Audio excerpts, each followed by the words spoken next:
কোনো বোন কি প্রশ্ন করবেন? স্যার, আমি জানতে চাচ্ছি যে পৃথিবীতে অনেক মানুষ ভুল কাজ করছে, মূর্তি পূজা করছে, নবী মুহাম্মদের বিরুদ্ধে বই লিখছে। আমার ভাবতে খুব অবাক লাগে, এতগুলো মানুষ দোজখে যাবে, এ ব্যাপারে আমরা কিছুই করতে পারবো না। বোন, আপনি প্রশ্ন করলেন যে আমরা পবিত্র কোরআনে দেখি, এছাড়াও সহিহ হাদিস সহ অন্যান্য বইগুলোতেও যে অনেকেই ভুল করছে, নবীজির বিরুদ্ধে লিখছে। তিনি অবাক হচ্ছেন এতগুলো মানুষ কিভাবে দোজখে যাবে। আমাদের এই জীবনটা হলো পরীক্ষা। আপনারা যদি ভালো করে দেখেন যে নিচু গ্রেডের পরীক্ষাগুলোতে বেশিরভাগ ছাত্র পাশ করে, তবে উপরের লেভেলে গেলে সেখানে পাশ করাটা কঠিন। এছাড়াও আপনারা দেখবেন যে একটা হাদিস বলছে যে নবীজি সাল্লাল্লাহু আলাইহি সাল্লাম বলেছেন দোজখে পুরুষের চেয়ে নারী বেশি থাকবে। লোকে প্রশ্ন করে তাহলে কি নারীরা বেশি পাপ করে? আমি বলি আল্লাহ মালুম। তবে এই পৃথিবীতে নারীদের সংখ্যা বেশি, তাই যুক্তি বলে দোজখেও পুরুষের চাইতে নারীদের সংখ্যায় বেশি হবে, এ কথা আমি বলবো। তবে প্রসঙ্গটা এখানে খুব গুরুত্বপূর্ণ। আর নবীজি বলেছেন দোজখে নারীর সংখ্যা বেশি।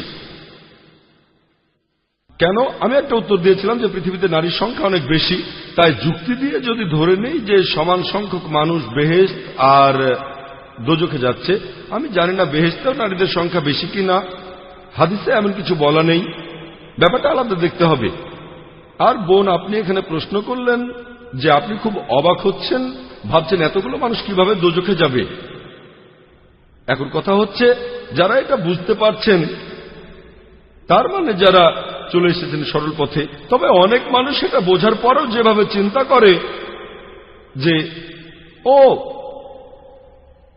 অন্ততপক্ষে আমি বেহেশতে যাব, তার কারণ অন্যান্য মানুষ খুব খারাপ আর আমি অবশ্যই বেহেশতে যাব।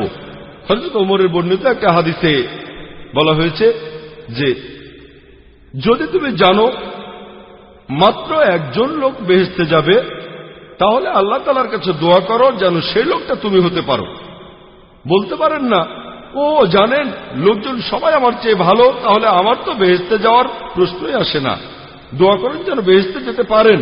আর যদি জানো যে একজন লোক দোজখে যাবে, তাহলে আল্লাহ তাআলার কাছে দোয়া করো আমি যেন সেই লোকটা হই। বলতে পারেন না জানেন আমি তো এত ভালো কাজ করি, দিনে 5 ওয়াক্ত নামাজ পড়ি, আমি যাকাত দেই, অমুক লোকটা চোর, অমুক লোকটা পাপ করছে, তাহলে যে লোকটা দোজখে যাবে সে অবশ্যই আমি না। যদি আপনি জানেন যে একজন লোক যাবে দোজখে, তাহলে আল্লাহ তাআলার কাছে আপনি দোয়া করেন যেন আপনি সেই লোকটা না হন। তাহলে এই হাদিসের উপর ভিত্তি করে দেখছি যে আমাদের উচিত আল্লাহ তাআলার গাইডলাইন মেনে চলা। এখানে কোরআনে আল্লাহ তাআলা বলেছেন বেশিরভাগ মানুষ এখনো জানে না, তার মানে বেশিরভাগ মানুষই নির্দেশগুলো মেনে চলছে না। আল্লাহ সুবহানাহু ওয়া তাআলার গাইডলাইনগুলো আমাদের হাতের নাগালে আছে, কিন্তু বেশিরভাগ মানুষই আল্লাহ সুবহানাহু ওয়া তাআলার গাইডলাইনগুলো মেনে চলছে না। আর সেই কারণেই বুঝতে পারবেন যে দোজখে সেখানে যে বেশি লোক যাবে তার সম্ভাবনা বেশি, কারণ আমরা গাইডলাইনগুলো মেনে চলছি না। এজন্য আমাদের উচিত আল্লাহ তাআলাকে ধন্যবাদ জানানো, কারণ আমাদের হেদায়েত করেছেন। তবে হেদায়েতের পরে আমাদের দায়িত্ব হলো আল্লাহর নির্দেশ মেনে চলা। এমনও অনেকেই আছেন যারা মুসলিম কিন্তু কোরআন আর হাদিস মেনে চলছেন না। তাহলে যারা বুঝতে পেরেছে আল্লাহ তাআলার নির্দেশগুলো বুঝতে পেরেছে, তারপরে সেগুলো মানে না, আমরা আল্লাহর কাছে দোয়া করব আমরা যেন সেরকম না হই। তবে বেশিরভাগ মানুষ যদি পরীক্ষায় ফেল করে তাহলে তারা দোজখে যাবে। উদাহরণস্বরূপ কোনো কঠিন পরীক্ষায় বসেছেন, যেমন মেডিকেলে ভর্তির জন্য পরীক্ষা, যারা মেডিকেল কলেজে ভর্তি হওয়ার জন্য ইচ্ছুক তারা কলেজ পাস করার পরে বেশিরভাগই হতে চায়, অর্ধেকের বেশি ছাত্র মেডিকেলে পড়তে চায়, কিন্তু কতজন চান্স পায়? সংখ্যায় খুবই কম তারা। আমি জানি না 5%, 2% নাকি 1%, তবে সংখ্যায় খুবই কম। খুব কম ছাত্রই সেখানে ভর্তি হতে পারে। এখানে আপনি বলতে পারবেন না আমি বুঝতে পারছি না এত ছাত্র কিভাবে মেডিকেলে ভর্তি হতে পারবে না। মেডিকেল কলেজে ভর্তি হতে গেলে আপনাকে পড়তে হবে, খাটাখাটনি করতে হবে, পড়াশোনা করতে হবে। একইভাবে বেহেশতে যেতে গেলে এটা সহজ কাজ না, এটা মেডিকেলে ভর্তির চেয়েও অনেক কঠিন কাজ। তাই এটা আসলে পরকালের জন্য পরীক্ষা। যারা আল্লাহর নির্দেশগুলো মেনে চলবেন তারা ইনশাআল্লাহ বেহেশতে যেতে পারবেন।